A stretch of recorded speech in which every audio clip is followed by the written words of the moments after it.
नमस्कार, मैं हूं चंचल रावत और आप देख रहे हैं न्यूज़ 18 का डिजिटल प्लेटफॉर्म। मिडिल ईस्ट में चल रही जंग अब सिर्फ एक क्षेत्र तक सीमित नहीं रही है, बल्कि इसका असर पूरी दुनिया पर दिखने लगा है।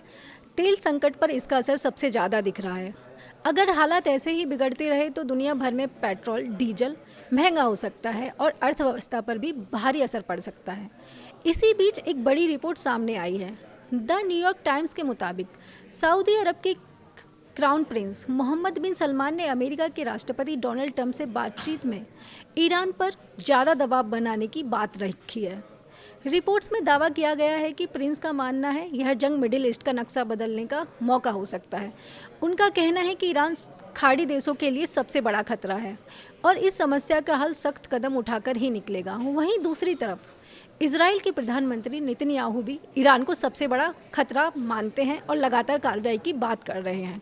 हालांकि जानकारों का कहना है कि सऊदी अरब और इजराइल की चिंताएं अलग अलग हैं।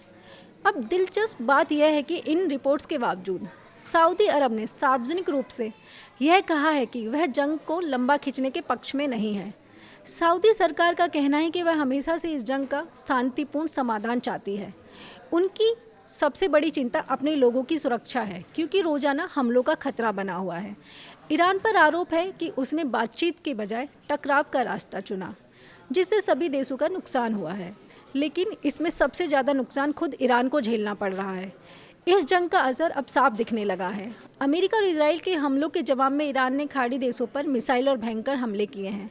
इसका सीधा असर स्ट्रेट ऑफ हार्मोज पर पड़ा है, जो दुनिया का सबसे अहम तेल रास्तों में से एक है।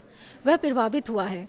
अगर ये रास्ता पूरी तरह बाधित होता है तो सऊदी अरब, यूएई और कुवैत जैसे देशों से तेल का निर्यात रुक सकता है और इससे पूरी दुनिया में संकट पैदा हो सकता है। वहीं डोनाल्ड ट्रंप का रुख भी थोड़ा उलझा हुआ नजर आ रहा है।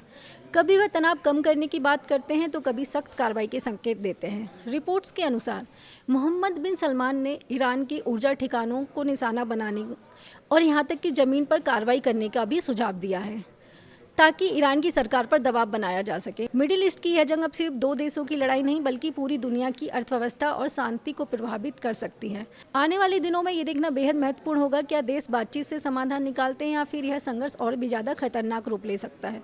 धन्यवाद। आगे की खबरों के लिए देखते रहिए न्यूज़ 18 राजस्थान।